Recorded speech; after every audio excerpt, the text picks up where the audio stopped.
আওয়ামী লীগ তো আপনার টাকায় চলে না, আপনার বাপের টাকায় চলে না। আওয়ামী লীগ বাংলাদেশের জনগণ সিদ্ধান্ত নেবে যে আওয়ামী লীগ থাকবে কি থাকবে না। তিনি আবার দ্বিতীয় প্রস্তাবটা কি দিছে, শেখ হাসিনাকে সরায় ৭৫ সালে পরে আওয়ামী লীগ যখন পুনর্গঠিত হয় তখন জোহরা তাজউদ্দিনের নেতৃত্বে ছিল। এবার তিনি আমাদের নসিহত করতেছেন যে শেখ হাসিনা পরিবর্তে এরকম জোহরা তাজউদ্দিনের মতো কাউকে এনে আওয়ামী লীগকে আমরা একটা জিনিস আমার মাথায় ঢোকে না, শেখ হাসিনা তো চলে গেছেন গত বছরের ৫ই আগস্ট, অনেকে বলেন পালিয়ে গেছেন, যে যার মতো করে বলেন। তারপরেও ১৩ মাস হয়ে গেল, প্রায় ১৪ মাস হতে চললো, শেখ হাসিনাকে নিয়ে আপনাদের এত মাথা কেন ব্যথা, এত ভয় পান কেন? এই যে আজকে ২৬শে সেপ্টেম্বর মানব জমিনে মানে মতিউর রহমান চৌধুরী, মানব জমিনের সম্পাদক, তিনি একটা নিবন্ধ লিখেছেন যে হাসিনার ফেরা এবং আওয়ামী লীগের ভবিষ্যৎ। এবং সেখানে দুইটা প্রস্তাবনার কথা বলা হয়েছে। একটা হলো যে শেখ হাসিনাকে নিয়ে আওয়ামী লীগের পুনর্গঠন সম্ভব না, জনগণ শেখ হাসিনার বিপক্ষে চলে গেছে, শেখ হাসিনার বিরুদ্ধে ট্রাইব্যুনালে মামলা চলছে, এই মামলায় তার সাজা হয়ে যাবে। আচ্ছা, শেখ হাসিনাকে ছাড়া যদি আওয়ামী লীগের পুনর্গঠন সম্ভব না হয়, আওয়ামী লীগ কিভাবে পুনর্গঠিত হবে এই সিদ্ধান্তটা কি মানব জমিনের মতিউর রহমান নেবে, নাকি ইউনূস নেবে, নাকি ডাস্টবিন শফিক নেবে? এই সিদ্ধান্তটা কে নেবে? আওয়ামী লীগ কিভাবে চলবে, আওয়ামী লীগ রাজনীতিতে ফিরে আসবে কিনা, এই যে একটা ট্রাইব্যুনাল করা হয়েছে, যদি বিবেকবান সম্পাদক হতেন, সাংবাদিক হইতেন, মতিউর রহমান চৌধুরীকে তো আমি চিনি, সে ৮০ দশক থেকে চিনি, তখন আমি ইত্তেফাকে যাইতাম, আমি মেডিকেলের ছাত্র ছিলাম, আমাকে খুব স্নেহ করতেন। জাহিদুজ্জামান ফারুক অর্থনীতির পাতা দেখতেন, অর্থনীতির রিপোর্টার, খুব সম্মানিত একজন রিপোর্টার ছিল, এবং তখন ইত্তেফাকে এক ঝাঁক রিপোর্টার ছিল। জাহিদুজ্জামান ফারুক ভাই ছিল, গোলাম সারোয়ার ভাই ছিলেন, নাজিমউদ্দিন মুস্তান নামে একজন ছিলেন, এই মতিউর রহমান চৌধুরীও ছিলেন। এরা তো সব মানে তখন মানে স্টার সাংবাদিক। তো মতিউর রহমান চৌধুরী, আজকে আপনি আওয়ামী লীগের কি হবে, শেখ হাসিনার কি হবে, এটা নিয়ে আপনার ঘুম হারাম হয়ে গেছে।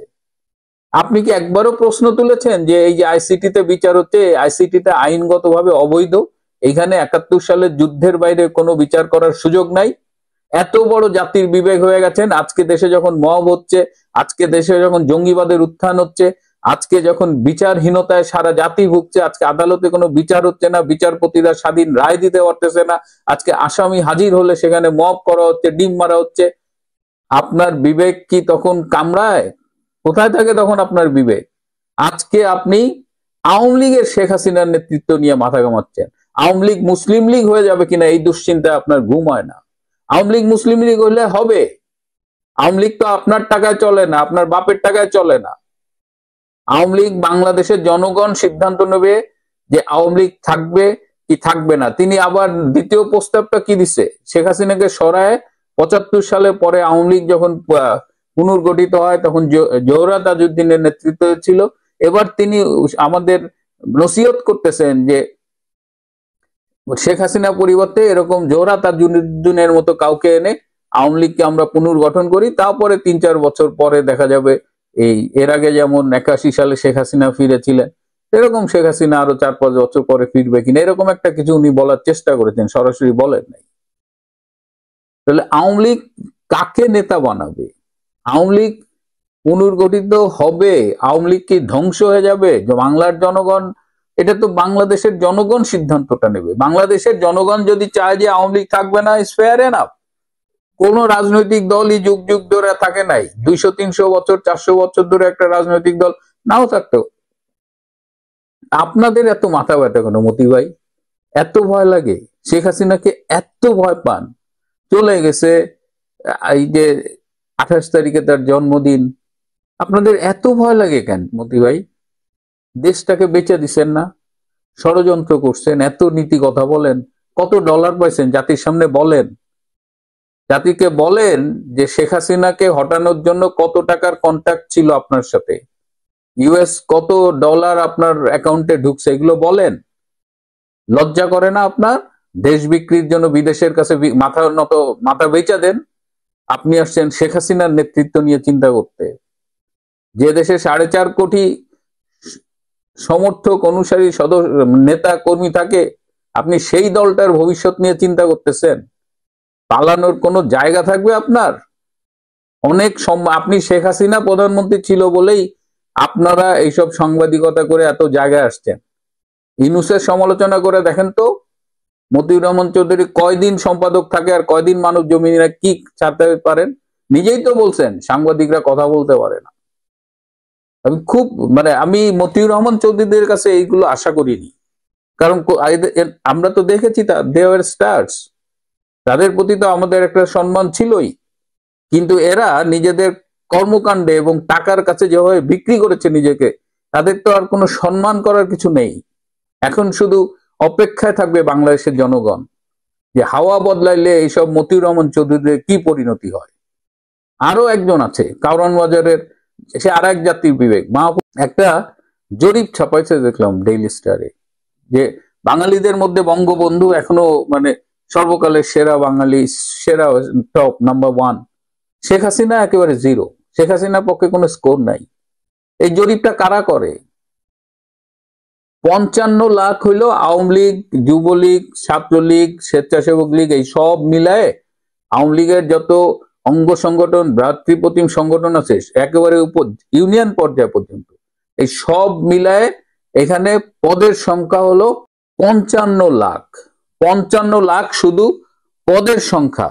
এই পদে যদি আপনি একজন দুজন ধরেন, তাহলে তো 55 লাখ পদে 55 লোক, কিছু লোকের রিপিট আছে, তাহলে 45 লাখ লোক ধরি, তারা আমাদের পদ ধারণ করে এই সংগঠনে। আর এই সংগঠনে আপনি শেখ হাসিনার স্কোর 0 করে ফেললেন। বাংলাদেশের জরিপ হয়েছে একটা হাস্যকর বিষয়। আমার দুর্ভাগ্য যে আমার যে পেশা, আমি যে গবেষক বলি, এই গবেষণার একটা অংশ হলো যে জরিপ পরিচালনা করা। এই জরিপের প্রথমত হলো যে আপনার স্যাম্পল সাইজ, কতজনকে আপনি জরিপে ইন্টারভিউ করবেন, এই যাদের ইন্টারভিউ করবেন তাদের আপনি কিভাবে সিলেক্ট করতেছেন, that is the most vital part. আমি ধরেন 5 লাখ লোকের ইন্টারভিউ করলাম, কিন্তু 5 লাখ লোকই বিএনপির সমর্থক, তাহলে ওই জরিপের রেজাল্ট জানেন?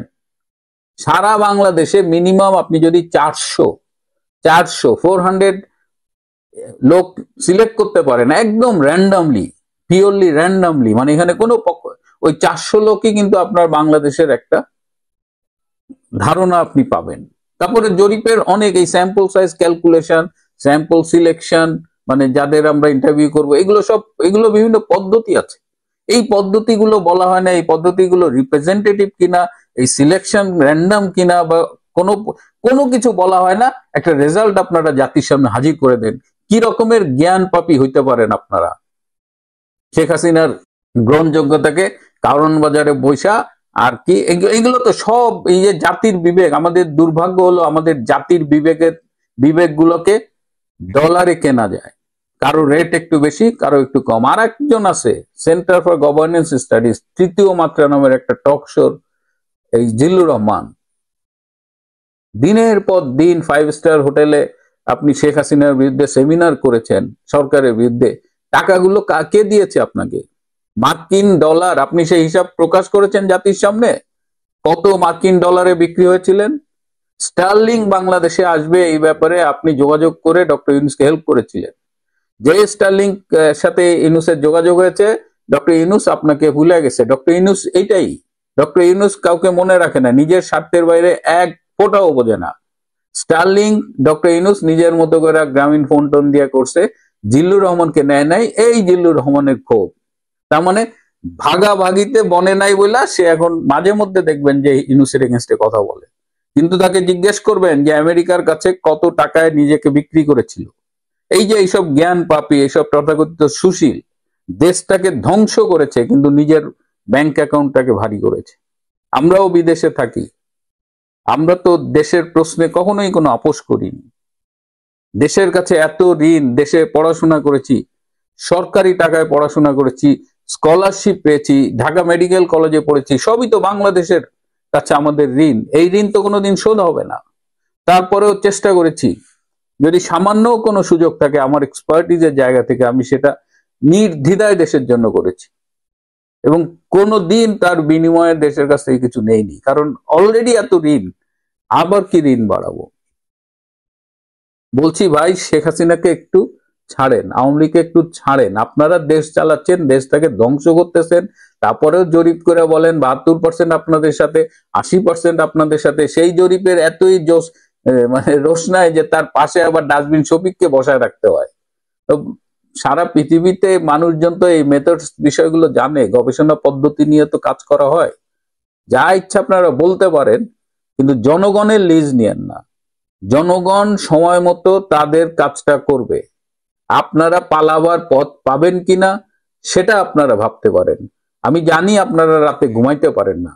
রাতে যদি ঘুমাইতে পারতেন, যদি নির্ভয়ে চলাফেরা করতে পারতেন, তাহলে শেখ হাসিনাকে নিয়ে পড়ে থাকতেন না। এখন তফসি জপে লাভ নাই, যুদ্ধ শুরু হয়ে গেছে।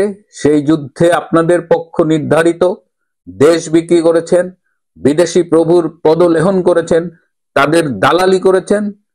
এর পরিণতি কি হবে, ভালো না মন্দ, সময় সেটা বলে দেবে। প্রিয় বন্ধুরা, আজ একটু বলতেই হলো, এই কথাগুলো বলা দরকার, কারণ আমরা কিছু বলি না বলে তারা বাড়তে বাড়তে বাড়তে মানে একেবারে আকাশের উপরে উঠে গেছে তাদের মাথা। ভালো থাকবেন, সুস্থ থাকবেন, এইসব দালালগুলোকে চিনে রাখবেন, এবং সময়ই নির্ধারণ করবে এদের পরিণতি কি হবে। আজকে 3 দিন যাবত সারা ফেসবুক বলেন, বাংলাদেশের জাতীয় দৈনিক পত্রিকা বলেন, মিডিয়া বলেন, সবই ছিল ডিমময়। মানে আক্তারকে কেন ডিম মারা হলো, কেন মারা হলো, এটা তো খারাপ কাজ, এটা তো এই হলো সেই হলো, ফেসিস্টরা দেশের মান সম্মান ডুবাচ্ছে, এইভাবে ব্যাপক কথাবার্তা। মানে সব প্রবলেম আওয়ামী লীগই করছে। কিন্তু এই বাংলাদেশের মানুষ এটা এখনো বুঝতে পারেনি যে ডিম মারার সংস্কৃতি এটা নরমাল ছিল। ডিম মারা, টমেটো মারা, এগুলো নরমাল। ইউরোপ আমেরিকার মাটিতে এগুলো নরমাল, এটা প্রতিবাদের একটা ভাষা। যে আজ বিএনপি এবং জামাতের এক ক্যাডারকে নিউ ইয়র্ক পুলিশ অ্যারেস্ট করেছে। আমি আপনাকে প্রথম অংশে দেখিয়েছি আওয়ামী লীগের সমাবেশ এবং মিছিলের ঘটনা, যেটা আওয়ামী লীগ আগে পারমিশন নিয়ে ছিল জাতিসংঘের সাধারণ অধিবেশনের সামনের খোলা মাঠে করবে। বিএনপিরও সম্ভবত পারমিশন ছিল, বিএনপি জামাতের, তারা ছিল তাদের পার্টে, আর আওয়ামী লীগ ছিল আওয়ামী লীগের পার্টি। এই মিছিল সমাবেশে একজন ভদ্রলোক, তিনি ভুলে ওইদিকে চলে যান, তাকে প্রথমে মারা হয়। এরপরে বিএনপি শিবিরের এক ছেলে এসে ছাত্রলীগ নেতার হৃদয়ের উপর গায়ে হাত তুলে ফেলেন, যেটা ইউরোপ আমেরিকাতে নরমাল নয়। কারণ হচ্ছে যে আপনি গালাগালি, ইনসাল্টিং এগুলো পর্যন্ত ঠিক আছে যতক্ষণ আপনি হাত না দেবেন, কিন্তু প্রথম হিটটাই করে বসে ওই ছেলে। সুতরাং সে যখন হৃদয়কে মারে, হৃদয় যান বাঁচানোর জন্য সেও প্রতিরোধ করতে হবে। আর এটা তৎক্ষণাৎ পুলিশ দেখে ফেলে এবং পুলিশ তাকে তুলে একটাই আছাড় দেয়, এরপর ধরে নিয়ে যায়। এখন দেখেন যে বাংলাদেশের মান সম্মান আসলে কারা নষ্ট করছে। আরে বাবা, আমরা তো পৃথিবীর সাথে এক থেকে আমরা হয়তো ডিম মেরেছি, তোমাদেরকে কালো পতাকা দেখিয়েছি, বা জুতার মালা, তোমাদের প্রতিকৃতিতে জুতার মালা দিয়েছে, এটা পৃথিবীর সব জায়গায়। পুরো ইউরোপে এটা, ইউরোপ আমেরিকা সভ্য সমাজে এটা ওয়েল অ্যান্ড গুড, এটা নিয়ে কোনো কথা বলা যাবে না, এটা ওয়েল, এটা করতে পারবে। কিন্তু এই যে জামাত এবং বিএনপির মব সন্ত্রাসী, ওরা বাংলাদেশে যেমন মব করছে, সেম ঘটনাটা আজকে আবার আমেরিকার মাটিতে ঘটালো, এবং এটা ওয়ার্ল্ড মিডিয়ায় এখন সবচেয়ে হট টপিকস। এবং এইটা নিয়ে বর্তমানে আওয়ামী লীগের যারা আছেন এনারা সকলে মিলে একটা মামলার প্রস্তুতি নিচ্ছেন। তো মামলায় কে কে আসামি হবেন এবং তাদের কি হবে, আমি আপনাদেরকে ঠিক 3 ঘন্টার ভেতরে বিস্তারিত জানিয়ে দেব যে কে কে ফেসে যাচ্ছেন এই মামলায়, কার কার ফেসে যাওয়া কনফার্ম, এটা আমি বলে 3 ঘন্টার ভেতরে আপনাদেরকে দিব। সুতরাং সেই সময় পর্যন্ত বিদায় নিচ্ছি। সাবস্ক্রাইব করতে ভুলবেন না প্লিজ। কমেন্টস করেন, কিছু না পারলে just love react, sad react, what ever কি আপনি চান সেরকম একটা কমেন্টস দিয়ে দেন, এতেই আমাদের উপকার। ধন্যবাদ।